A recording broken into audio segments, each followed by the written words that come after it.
नमस्कार दर्शकों, मैं हूं भगवती प्रसाद, पूर्व एडवोकेट और आप देख रहे हैं यूट्यूब का कानूनी ज्ञान चैनल। दर्शकों, इस चैनल के माध्यम से आपको मिलती है सरल और आसान भाषा में कानून की नई नई जानकारी। तो आपसे निवेदन है कि आपने अभी तक हमारे चैनल को सब्सक्राइब नहीं किया तो चैनल को सब्सक्राइब कर लीजिए, बेल आइकन को प्रेस कर दीजिए और इस वीडियो को आप फटाफट लाइक कर दीजिए। आज के वीडियो में हम समझने वाले हैं कि आवेदक या अनावेदक की मृत्यु होने के बाद केस का क्या होगा। तो देखिए, कई बार लोगों के द्वारा केस लगा दिया जाता है, लेकिन उस केस में यदि विचारण के दौरान अर्थात केस चल रहा है और उसके बीच में यदि आवेदक या वादीगण या अनावेदक या प्रतिवादीगण की मृत्यु हो जाती है तो ऐसी स्थिति में उस केस के क्या परिणाम होंगे। क्या उस केस को न्यायालय के द्वारा खारिज कर दिया जाएगा या उस केस को आवेदकगण या वादीगण के द्वारा फिर से लगाया जाएगा। तो इन सभी बातों को आज इस ग्राफ के माध्यम से हम समझने वाले हैं। तो इस वीडियो को आप बिल्कुल भी स्किप ना कीजिएगा। इस वीडियो में हम एक एक बात को समझने वाले हैं। तो आइए वीडियो को आगे शुरू कर लेते हैं। देखिए दोस्तों, यहाँ पर हमने एक न्यायालय लिया है। यह न्यायालय राजस्व न्यायालय भी हो सकता है, यह सिविल न्यायालय भी हो सकता है। यहाँ पर हमने आवेदक और वादीगण के रूप में इन चार लोगों को लिया है। यदि हमारे द्वारा कोई केस राजस्व न्यायालय में पेश किया है तो उस स्थिति में ये लोग आवेदक कहलाएंगे। लेकिन इन लोगों ने यदि इनकी कोई प्रॉपर्टी है या कोई केस है इनका और उसको इनने सिविल न्यायालय में पेश किया है तो ये वादीगण कहलाएंगे। ऐसे ही यदि इन लोगों के खिलाफ इन लोगों ने कोई केस राजस्व न्यायालय में पेश किया है तो वहाँ पर ये लोग जो है ये अनावेदक कहलाएंगे। और यदि इन लोगों के खिलाफ कोई केस सिविल न्यायालय में पेश किया है तो ये लोग प्रतिवादीगण कहलाएंगे। तो इसी बात को हम आगे समझने वाले हैं कि देखिए, यदि विचारण के दौरान यहाँ पर एक महत्वपूर्ण बात आपको ध्यान रखना है कि जैसे इन लोगों ने कोई केस इस न्यायालय में पेश किया, चाहे राजस्व न्यायालय है या सिविल न्यायालय है, ठीक है, इन लोगों ने कोई केस इस न्यायालय में पेश किया और इन लोगों के विरुद्ध पेश किया, ठीक है, इन लोगों के विरुद्ध पेश किया। अब क्या होता है कि इन लोगों ने जब केस फाइल किया तो केस पेश होने के बाद में इन लोगों को न्यायालय के द्वारा सूचना पत्र दिया जाएगा। सूचना पत्र के पश्चात ये लोग न्यायालय में उपस्थित होते हैं, ठीक है। अब क्या होता है कि उपस्थित होने के बाद में केस का विचारण प्रारंभ हो जाता है। विचारण कैसे प्रारंभ होता है इसके बारे में मैंने एक अलग से वीडियो बना रखा है कि सिविल केस की क्या प्रक्रिया रहती है, तो आप चाहें तो उस वीडियो को देख सकते हैं। अब ये होता है, यहाँ पर प्रश्न ये है कि आवेदक या अनावेदक, ठीक है, या तो ये लोग या ये लोग, इनकी मृत्यु हो जाती है, ठीक है। क्या होता है यहाँ पर मेन टॉपिक जो है वह है मृत्यु कि विचारण के दौरान, किसी केस के विचारण के दौरान किसी भी पार्टी से आवेदक या अनावेदक कोई भी हुआ, किसी भी पार्टी की यदि मृत्यु हो जाती है तो केस का क्या होगा, ठीक है। तो अब ऐसी स्थिति में क्या होता है कि जिस भी पार्टी की मृत्यु हुई है, ठीक है, किसी भी पार्टी की अगर मृत्यु हुई है, यहाँ पर पहले हम समझ लेते हैं कि यदि इन लोगों में से किसी एक व्यक्ति की या दो व्यक्ति की मृत्यु हो जाती है तो ऐसी स्थिति में सिविल प्रक्रिया संहिता के आदेश 22 में वारिसों को रिकॉर्ड पर लाने के प्रावधान दिए हैं। कहाँ पर दिए हैं? आदेश 22 में। आदेश 22 नियम 3 में यह प्रावधान दिया है कि कई वादियों में से एक या एकमात्र वादी की मृत्यु की दशा में प्रक्रिया, ठीक है, कई वादी जो है उनमें से यदि किसी एक वादी की या एकमात्र वादी की मृत्यु हो जाती है तो ऐसी स्थिति में क्या प्रक्रिया होगी। तो देखिए, इन लोगों में से यदि किसी भी एक व्यक्ति की या एक से अधिक लोगों की मृत्यु हो जाती है तो ऐसी स्थिति में क्या होगा कि सिविल प्रक्रिया संहिता के आदेश 22 नियम 3 में जो प्रावधान दिए गए हैं कि कई वादियों में से एक या एकमात्र वादी की मृत्यु की दशा में प्रक्रिया, तो वहाँ पर प्रक्रिया यह दी गई है कि ऐसी स्थिति में जो इस वादी का या इस आवेदक का या मान लिया जाए इसकी मृत्यु हुई है तो इसके जितने भी वारिस है, ठीक है, इसके जितने भी वारिस रहेंगे उन वारिसों को रिकॉर्ड पर लाना होगा। अर्थात यह माना जाएगा कि इस वादी की या इस आवेदक की मृत्यु हो चुकी है या इनमें से किसी की भी मृत्यु हो चुकी है तो ऐसी स्थिति में बाकी जो शेष वादीगण जो बचे हैं इनके द्वारा न्यायालय के समक्ष एक एप्लीकेशन आदेश 22 नियम 3, कौन से आदेश 22 नियम 3 के तहत एक एप्लीकेशन पेश की जाएगी और उस एप्लीकेशन में यह लिखा जाएगा कि चूंकि हम 4 वादीगण के द्वारा यह वाद या यह आवेदन पत्र पेश किया था, लेकिन इसमें से इस वादी की या इस आवेदक की मृत्यु हो चुकी है और इस व्यक्ति के वारिस ये 4 लोग हैं या जो भी लोग हैं, जैसे पुत्र पुत्री या विधवा है या माता पिता, जो भी लोग हैं वारिस, उनको यहाँ पर वारिस के रूप में जोड़ा जाएगा। तो देखिए ऐसी कार्रवाई जो रहती है वह किसी भी व्यक्ति की मृत्यु के 90 दिन के अंदर करनी जरूरी रहती है।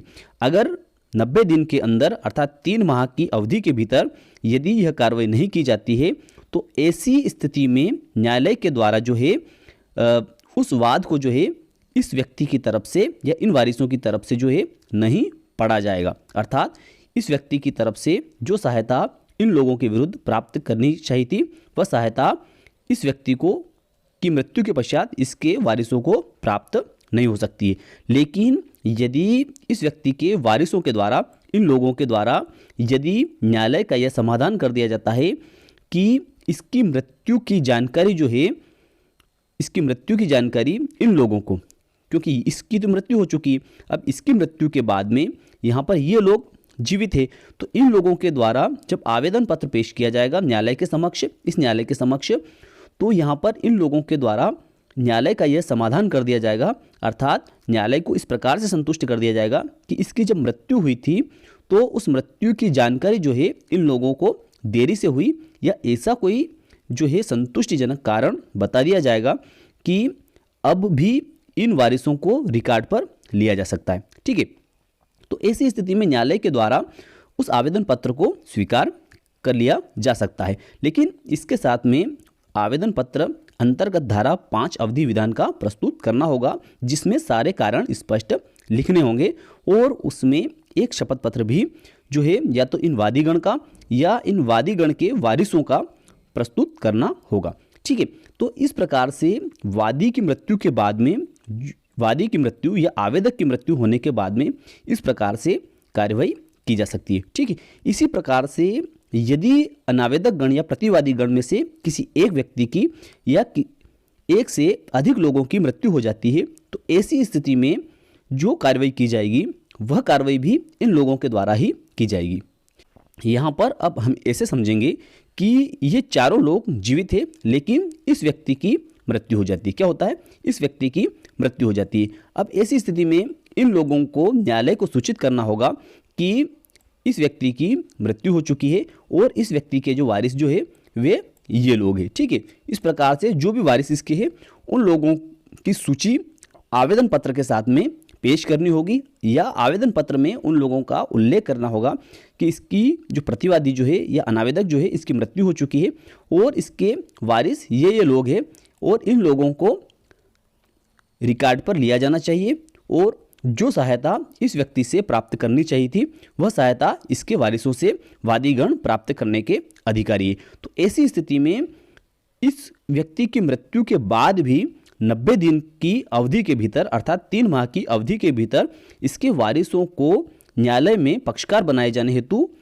आवेदन पत्र इन लोगों के द्वारा प्रस्तुत किया जाना आवश्यक रहता है। यदि जिस प्रकार से इस व्यक्ति की मृत्यु के बाद में हमने समझा था कि यदि 90 दिन से अर्थात 3 माह से अधिक की समयावधि व्यतीत हो चुकी है, इसी प्रकार इस व्यक्ति की मृत्यु के बाद में 3 माह से अधिक की समयावधि व्यतीत हो चुकी है, तो ऐसी स्थिति में इन लोगों को धारा 5 अवधि विधान का आवेदन पत्र आदेश 22 नियम 4 के आवेदन पत्र के साथ में प्रस्तुत करना होगा, क्योंकि अनावेदक गण या प्रतिवादी गण की मृत्यु के बाद में इनके वारिसों को रिकॉर्ड पर जो है लाने के लिए अर्थात उनको किसी केस में पक्षकार बनाए जाने के लिए जो प्रावधान दिए गए हैं वे आदेश 22 नियम 4 में दिए गए हैं।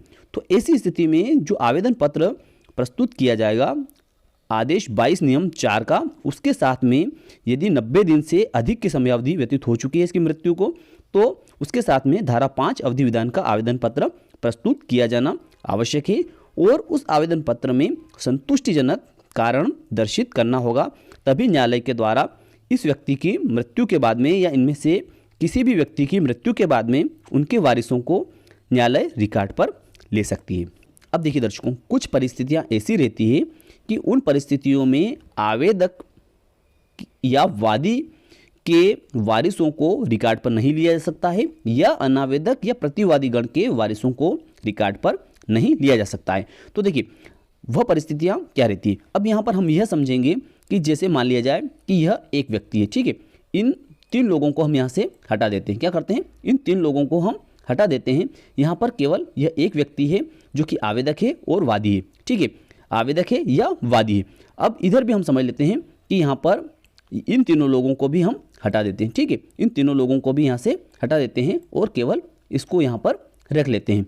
अब जैसे मान लिया जाए कि इस व्यक्ति ने न्यायालय के समक्ष विवाह विच्छेद के लिए अर्थात तलाक के लिए कोई केस पेश किया, ठीक है, और वह केस जो पेश किया वह इस महिला के विरुद्ध पेश किया। अब यहाँ पर मान लिया जाए कि इस आवेदक की मृत्यु हो जाती है, ठीक है, क्या होता है, इस आवेदक की मृत्यु हो जाती है। अब यहाँ पर इनने केस जो पेश किया और इसने केस पेश करके यह कहा कि यह व्यक्ति जो है इस महिला से तलाक चाहता है, ये इसकी पत्नी है, इससे यह तलाक चाहता है। अब ऐसी स्थिति में क्या होगा कि इसकी मृत्यु हो जाती है, क्या होता है, इस व्यक्ति की मृत्यु हो जाती है। तो अब ऐसी स्थिति में जो है इसके वारिसों को रिकॉर्ड पर नहीं लिया जा सकता है। तो इस प्रकार से हमें केस को भी देखना होगा कि क्या चाही गई सहायता जो है, जिस व्यक्ति से चाही सहायता जो है, क्या उसके वारिस भी उस सहायता को प्राप्त कर सकते हैं, या ऐसा भी हो सकता है कि इस व्यक्ति ने इस महिला के विरुद्ध तलाक का केस पेश किया और उस केस में इस महिला की जो है मृत्यु हो जाती है, ठीक है। इस महिला की अगर तलाक के केस में मृत्यु हो जाती है तो ऐसी स्थिति में इसके वारिसों को भी रिकॉर्ड पर नहीं लिया जा सकता है, क्योंकि ये व्यक्ति जो है तलाक चाहता था इस महिला से। अब इस महिला की तो मृत्यु हो चुकी है। अब ऐसी स्थिति में जो है यह व्यक्ति जो है ये नहीं कह सकता कि इसके वारिसों को रिकॉर्ड पर लिया जाए, क्योंकि जो तलाक जो होना है वह इन दोनों के बीच में होना है। यह व्यक्ति जो है इस महिला से ही वह सहायता, इस महिला के विरुद्ध ही वह सहायता प्राप्त कर सकता है। तो ऐसी स्थिति में पक्षकार नहीं बनाए जा सकते हैं। तो दर्शकों, मैं विश्वास रखता हूं कि आज का वीडियो आपको अच्छा लगा होगा। अच्छा लगा हो तो इस वीडियो को लाइक कर दीजिए, अधिक से अधिक लोगों तक इसको शेयर कर दीजिए। फिर मिलते हैं अगले वीडियो में, तब तक के लिए जय हिंद, जय भारत।